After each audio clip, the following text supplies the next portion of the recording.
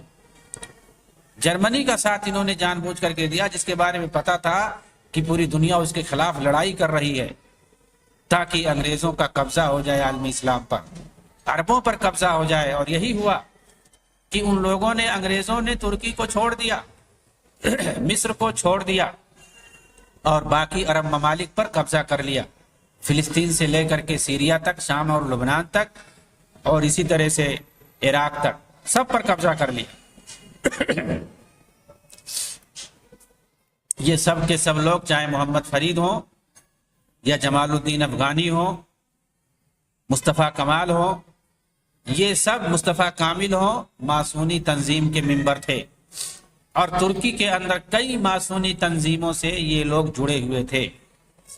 آج بھی ترکی کے اندر آپ کو دسیوں ماسونی تنظیمیں مل جائیں گی۔ محمد فرید کے علاوہ اس سیاسی اور ماسونی تنظیم کے دیگر کئی رہنماؤں سے بھی اخوانی جماعت سے تعلق بعد میں قائم ہو گئے۔ انہی میں سے مشہور شخصیت عزیز المصری، محمد صالح ادیب اور فتحی رضوان کی ہے۔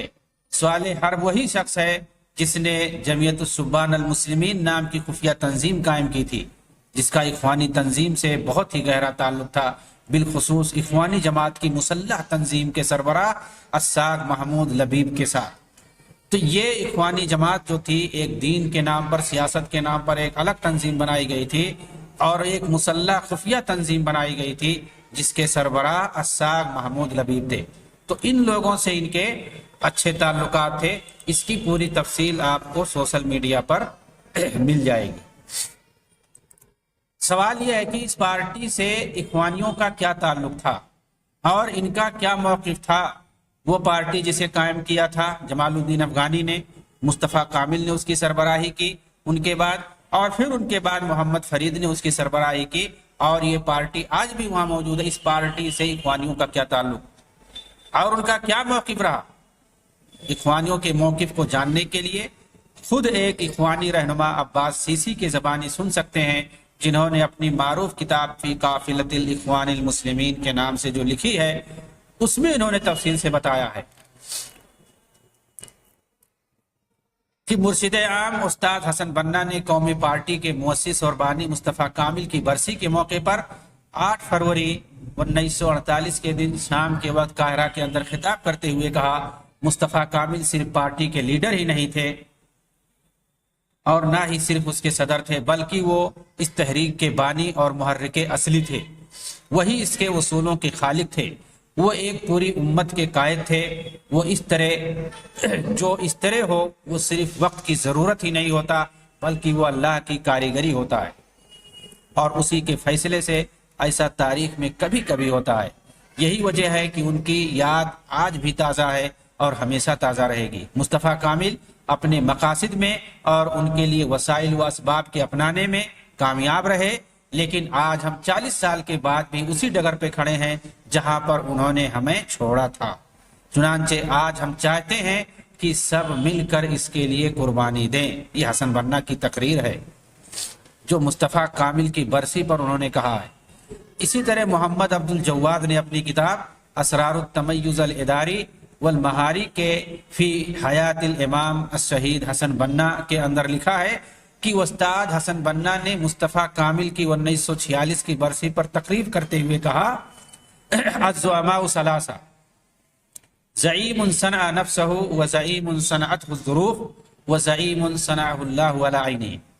لیڈر 3 طرح کے ہوتے ہیں، ایک وہ لیڈر جو اپنے آپ کو خود تیار کرتا ہے، اور ایک وہ لیڈر جسے حالات لیڈر بنا دیتے ہیں، اور ایک وہ جسے اللہ اپنی نگاہوں کے سامنے خود بناتا ہے۔ حالانکہ سب کو معلوم ہے کہ یہ پارٹی کوئی دینی یا اسلامی پارٹی نہیں تھی، بلکہ یہ ایک کمیونسٹ پارٹی تھی جس میں آگے آگے یہود و نصارہ، ملاحدہ اور کمیونسٹ رہتے تھے، اور انہی کے مشورے سے یہ پارٹی چلتی تھی۔ اس کا شعار تھا الوطن للجمیع والدین للہ، وطن سب کے لیے، دین صرف اللہ کے لیے۔ بالکل وہی شعار جو کمیونسٹوں نے یورپ میں اپنایا تھا کہ دا ما لقیصر لقیصر وما للہ للہ، کہ جو بادشاہ کے لیے ہے اس کو الگ رکھو، جو خدا کے لیے ہے اس کو الگ رکھو۔ اور وہی شعار ان لوگوں نے مصر میں اپنایا تھا، جس کی حسن بنا تعریف کرتے تھے اپنی تقریروں کے اندر۔ یہ پارٹی بلا صبح ایک ماسونی تحریک، لیکن حسن بنا کی تعریف قابل دید ہے۔ آخر حسن بنا اس ماسونی یہودی تحریک کی تعریف کیوں نہیں کریں گے کہ یہ تحریک بھی اخوانی جماعت کی سپورٹ ہر موڑ پہ کرتی تھی اور کرتی ہے۔ چنانچہ جب اخوانی جماعت کی تحلیل اور اس کے کالعدمی کا سرکاری فیصلہ آیا تو سب سے پہلے اسی ماسونی تحریک نے اس کا ساتھ دیا۔ ایک اخوانی رہنما محمود عبدالحلیم، یہ بہت ہی معروف لیڈر ہیں اخوانیوں کے، اور انہوں نے ایک بہت ہی بڑی کتاب لکھی ہے الاخوان المسلمون احداث صنعت التاریخ۔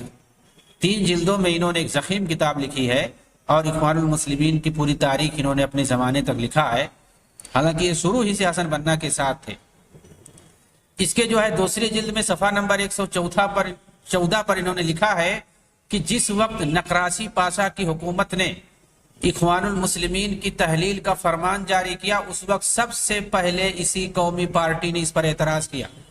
چنانچہ المصری اخبار میں 1950 کے اندر 8 فروری کی تاریخ میں یہ نشر کیا باقاعدہ کہ قومی پارٹی کی ہائی کمان نے حکومت کے اس فیصلے پر اعتراض کیا ہے، یعنی اخوانی جماعت کے تحلیل کا فیصلہ جو ہوا تھا۔ آخر اس دفاع کا مقصد کیا ہو سکتا ہے؟ یہی نا کہ دونوں کا آپس میں بہت ہی گہرا رشتہ ہے، بلکہ محمود عبدالحمید نے خود اس ماسونی پارٹی کی خوب تعریف کی ہے۔ چنانچہ مذکورہ کتاب جو ابھی جس کا بیان آیا اخوان المسلمون احداث صنعت التاریخ، اور شارٹ کٹ میں اس کو احداث صنعت التاریخ کہا جاتا ہے، اس کے دوسرے جلد کے اندر صفحہ 116 پر انہوں نے لکھا ہے کہ اس پارٹی کے بانی یعنی مصطفیٰ کامل جو تھے، ان کی وفات کے بعد 2 لوگوں نے اس کی سربراہی اصل میں کی ہے۔ ایک محمد فرید نے، جو مصطفیٰ کامل کے نقش قدم پر آخر تک چلتے رہے، یہاں تک مجاہدین کی موت مر گئے۔ ان کے بعد حافظ رمضان اس پارٹی کے سربراہ بنے اور سابق سربراہوں کے نقش قدم پر چلنے کی کوشش کی، اور یہ پارٹی ثابت قدمی، قومی جدوجہد اور آزادی کی مثال بنی رہی۔ حقیقت یہ ہے کہ چاہے حسن بنا ہو یا دیگر اخوانی، اس ماسونی پارٹی کے بارے میں ان کی تعریف صرف زبانی ہی نہیں رہی، بلکہ حسن بنا کی پوری یہ کوشش رہی کہ اس پارٹی کو اخوان المسلمین کے ساتھ ضم کر دیا جائے، اور اخوانی جماعت کو دعوتی کاز اور اس پارٹی کو سیاسی کاز کے لیے الگ الگ استعمال کیا جائے۔ اسی حقیقت کی صراحت خود اخوانی محمود عبدالحلیم نے اپنی مذکورہ کتاب کے اندر کی ہے۔ چنانچہ وہ لکھتے ہیں کہ قومی پارٹی کے سیکریٹری فتحی رضوان نے کہا، استاد حسن بنا سے میرا تعلق برابر رہتا تھا، وہ اکثر کہا کرتے تھے کہ اخوان المسلمین کی ساری سیاسی سرگرمی قومی پارٹی کو مرتکب کر دینا چاہیے اور اسے صرف دعوتی کاز کے لیے محدود رہنا چاہیے۔ یہ ہے اس پارٹی کی حقیقت۔ وآخر دعوانا ان الحمدللہ رب العالمین، والسلام علیکم ورحمۃ اللہ وبرکاتہ۔